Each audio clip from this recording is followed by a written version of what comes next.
Hey there, this is your pal Pally, and welcome back to Git Er Raid. Warlords of Draenor beta testing continues on with some more heroic mode bosses. This is the first end boss of an instance, namely Highmaul. Imperator Margok has a few mechanics, but likes to tweak them throughout your fight. Let's get ready to raid. As always, encounters can change from the time beta is conducted until it is live. So the main deal in this encounter is that the boss has 5 main mechanics. Those mechanics will then be altered by 3 runes the boss charges that will do some different things. There are also a few intermission phases while the boss is charging the 2nd and 3rd runes. So there is Phase 1, where the 5 mechanics are unaltered, then Phase 2, an intermission, Phase 3, an intermission, and finally a Phase 4. I have footage of Phase 1 and 2, so this is lacking a bit there, but there is plenty to talk about in those phases that will give you an idea of how the fight goes. So stay tuned. Before diving into the 5 mechanics, there is a tank swap mechanic here that is actually the reverse of many of the things we've seen before on tank swaps. So usually there is some debuff the tank gets that forces a swap. What the mechanic is here is that the boss will gain an attack speed increase for each time it hits the same target. So instead of debuffing you, he buffs himself as long as you keep on the same tank on him.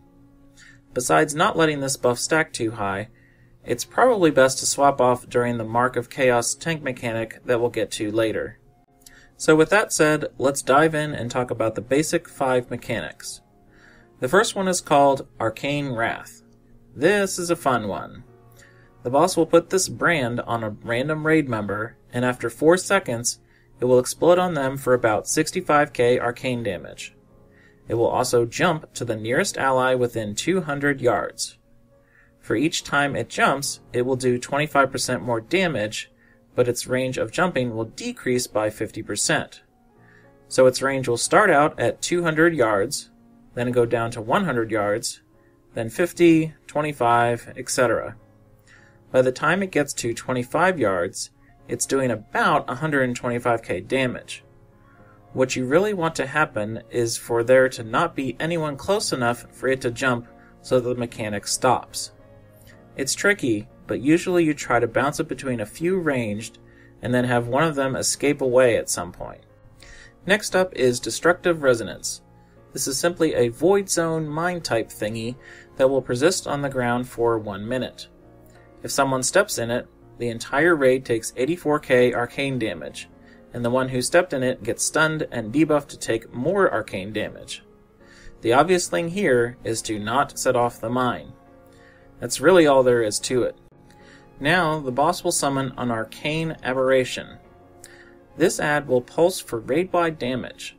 It of course needs to be a priority for your DPS, but there really isn't much special to it. Healers just need to be aware that the raid will take some steady damage here until it dies. Moving on, Mark of Chaos is a fun one for tanks.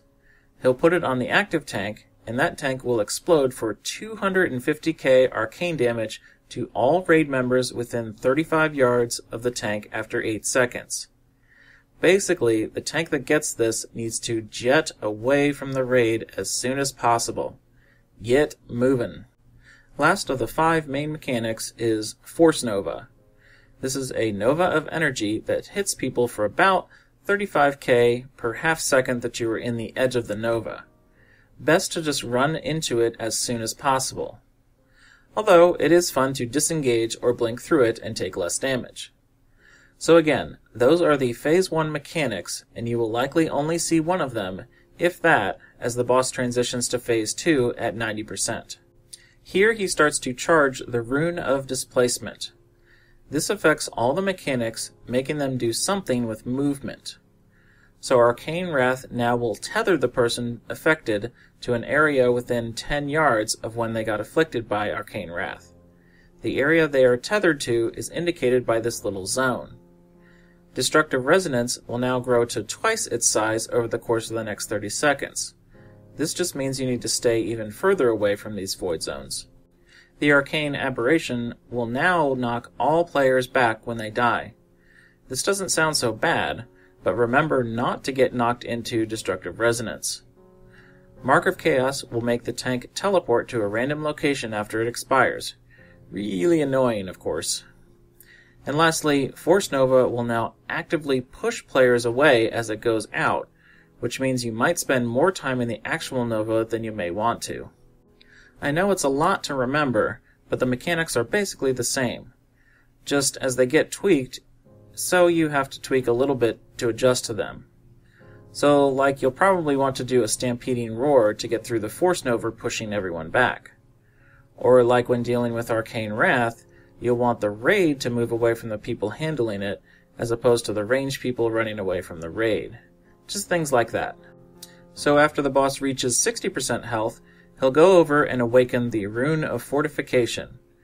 He'll be doing this for 1 full minute, and during that time, 2 Gorian War Mages come out. In addition, volatile anomalies come out of the rune every 12 seconds. These anomalies can and should be tanked. They basically explode for a little bit of AoE damage when they die. The War Mages are trickier. They will fixate on random players for 15 seconds at a time. And if they are close to each other, they will get massively buffed. Basically, it looks like you just try to keep them separated and burn them down while staying spread out for their slows and nether blasts that splash some arcane damage. From here on, I don't have active experience with the rest of the fight, but it's pretty simple to see what's going on next. Rune of Fortification basically buffs each of the main mechanics in some manner to make them stronger. So Arcane Wrath will only lose 25% of its range each time it jumps. Destructive Resonance will persist for 2 minutes instead of just 1. Aberrations have more health and are immune to CC. Mark of Chaos roots the tank affected, which means the raid needs to run away from the tank, although it was unclear if dispelling the root was possible. And lastly, Force Nova will happen 3 times in a row. From the Dungeon Journal, the second intermission at 30% health will have the same adds, but also adds a Gorian Reaver. The Reaver needs to be tanked and pointed away from the raid. He does a big shockwave, and he also drops Thet periodically, so tanks need to be quick to regain it and point this guy away from the raid. Lastly, Phase 4 is the Rune of Replication. As you might have guessed by now, this changes the main mechanics to do something replication-like. Arcane Wrath will brand another player when it jumps, thus splitting the mechanic over and over. Spread the heck out. Destructive Resonance will dump 2 more resonance fields on the ground. Okay, more stuff to not stand in. Arcane Aberrations split into 7 Arcane Remnants when they are killed. Mark of Chaos will summon 8 Orbs of Chaos that will fly out from the tank and will hit you for big damage if you get hit by one. And lastly, Force Nova will replicate the damage it does to any nearby allies of you within 5 yards. So be spread out as you go through this one, basically. So again, this is a long guide, and some of it is speculation, but hopefully you get the idea of this fight. Same mechanics, but tweaked per phase, plus some intermission adds. So that's about all for this guide on Imperator Margok. Tanks swap off as the boss gets the damage buff stacks, and get away from the raid with Mark of Chaos in whatever way you can per phase. Heals, be ready for the Arcane Aberrations, and keep an eye on people with Arcane Wrath.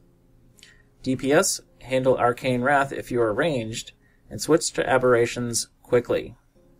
As always, please comment, like, and or subscribe for the video if you found it helpful, and have a good one!